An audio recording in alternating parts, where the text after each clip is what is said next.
Welcome to Tackling Tech. I'm here on Microsoft campus in Redmond, Washington, and I have. Sander Berghouwer. All right. Yep, I'm a security and Windows and Devices MVP. I'm here for the MVP Summit, obviously. And I just ran into. Who are you again? Anyways, we've been longtime friends. Yes, and absolutely. so we've been traveling around the world. We've been in various conferences and events and things like that. So you are focused on security. Yeah, And let's dive into identity and access. identity Yeah. and access, right? So explain that. What are the areas you focus on, and then let's talk about where Microsoft is with this. All right. So your main focus is still Windows, right? Sure. Yeah, sure.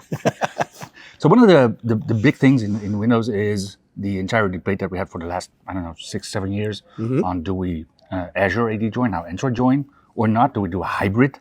Which is, first off, the Microsoft documentation said it's the best of both worlds. And then we found out it's maybe even the worst of both worlds. Okay. Yeah. So now Microsoft is actually Encouraging. recommending even, Yes. to do a pure Android join, Yes. which is good fun Yes. if you don't have any classic AD hanging around. Okay.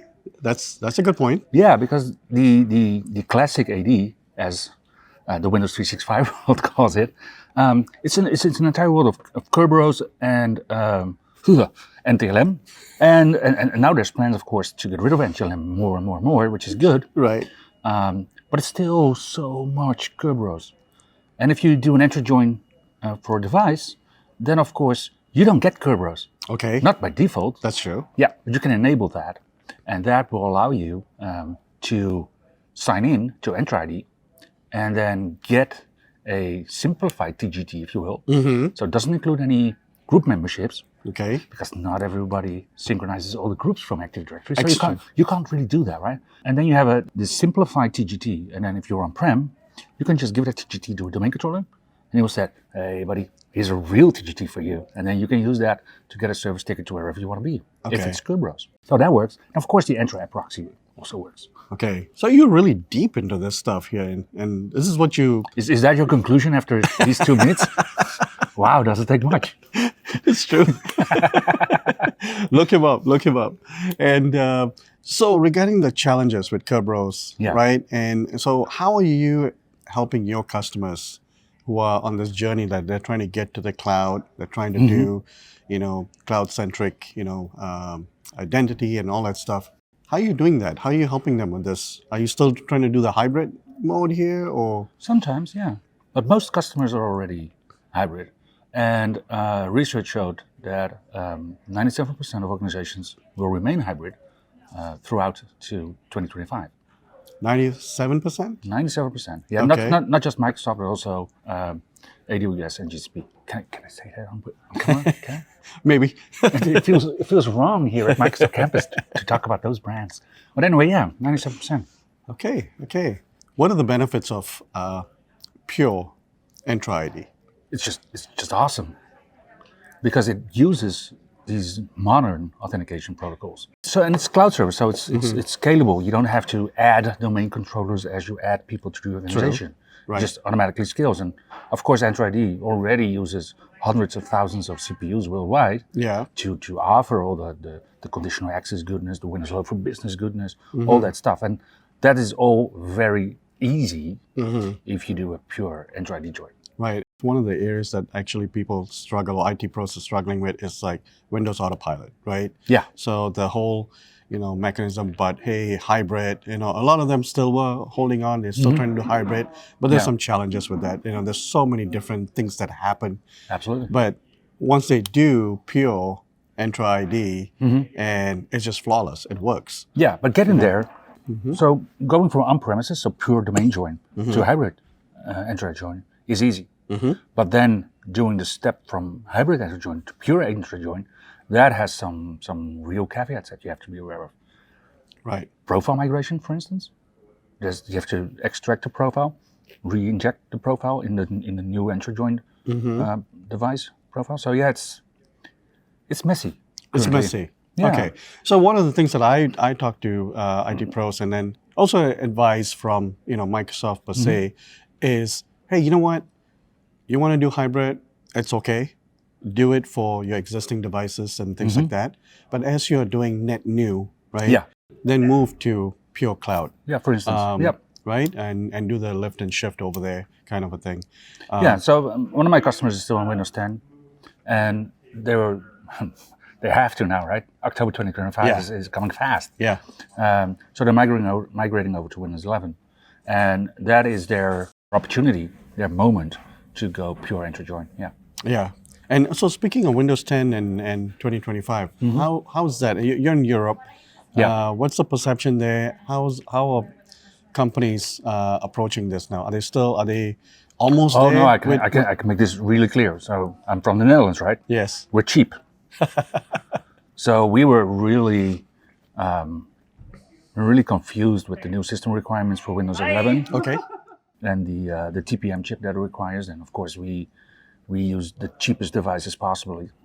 So Oh, I no see. So, TPM so chips and due so, to so- those hardware requirements. Yeah, due to right. hardware requirements. So if you talk about net new, Okay. then of course net new Windows 11. Sure. If you're doing net new Windows 10 still, yeah, should you then make that decision? I don't think so. Okay. But yeah, net new Windows 11.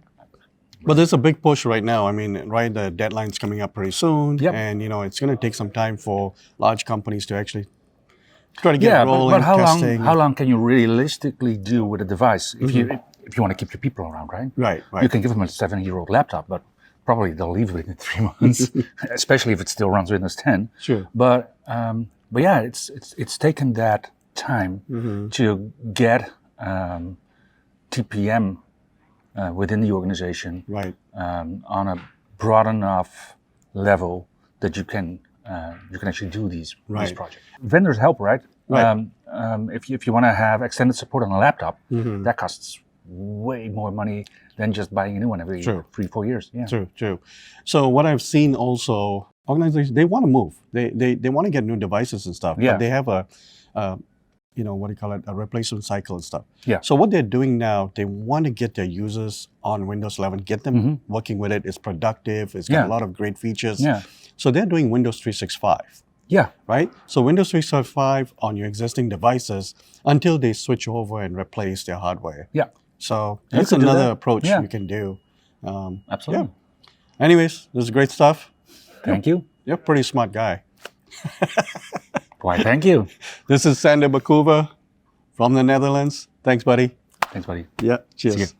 Hey, I'm Roger Dijkman, Security MVP and finally at the MVP Summit. So, been great. It's been great. I've been seeing you all over the place in different buildings and stuff like that, and you're having a great time. I'm having a great time. It's great to meet the community and go to different sessions. Yes. So I'm attending a lot of security sessions, but also a lot about automation and AI, Right, which right, is really cool. So great content. right. So I heard from the grapevine that you love Copilot.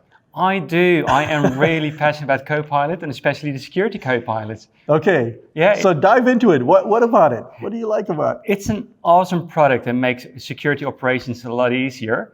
And I love the extensibility of the Security Copilot. There's a great way to write your own custom plugins and connect to other resources Okay. and use that to get your information. And that's really nice to do. But also it's got a security implication on it. And that's especially the part that I really like about it. Okay. So what could possibly go wrong? Right. So what about plugins? Like in terms of plugging in with like other third-party products? Yeah, so what you can do within the Security Copilot is add skills to it. And a skill is actually giving it a possibility to operate with other systems. Okay. So it can call external APIs, but you also can use the KQL plugin or write your own KQL plugin and extend the feature that it already has. Okay. So then you just get even more information.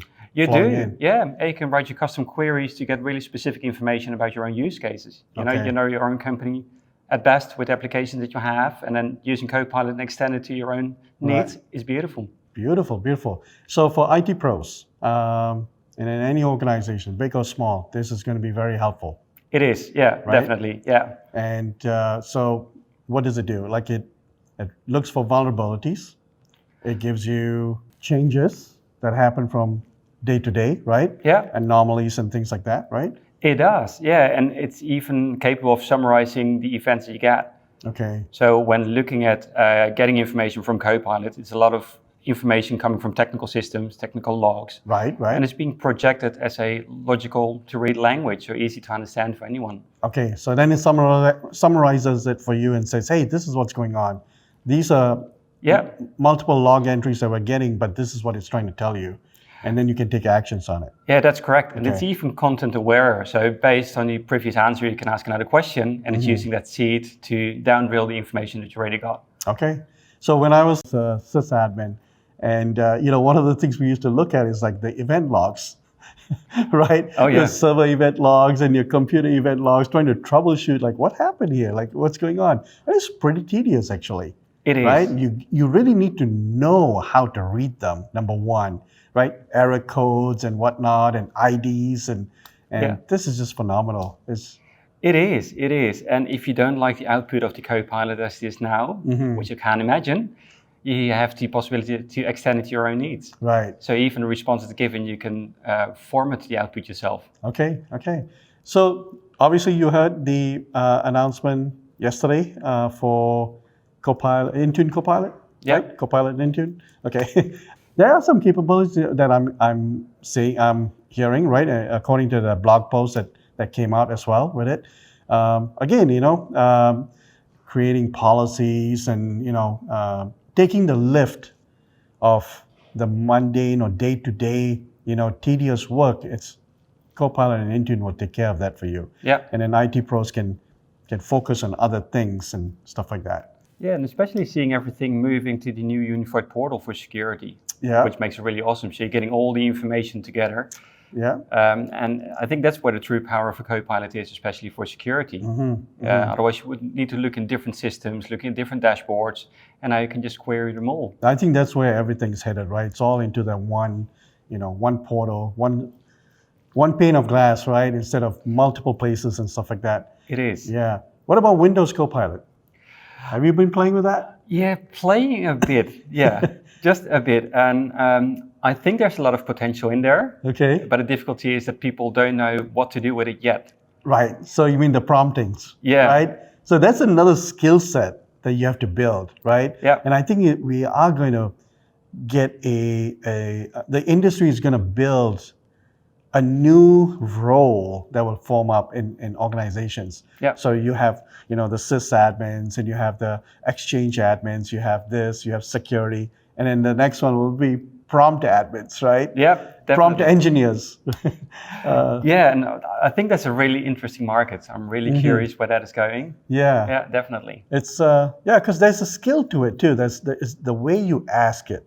So if you're gonna give, it's garbage in, garbage out, right? Yeah. Or, that's kind of scenario and trial and error, and I've seen some phenomenal stuff that people do with it, and the results that they get from it, and Oh, yeah. it's just the way you put your prompts, and Yeah, but also the other way around, you really need to think about your prompt injection that is possible. At the end of the story, you're adding a prompt into your Copilot or Yeah. another chat application.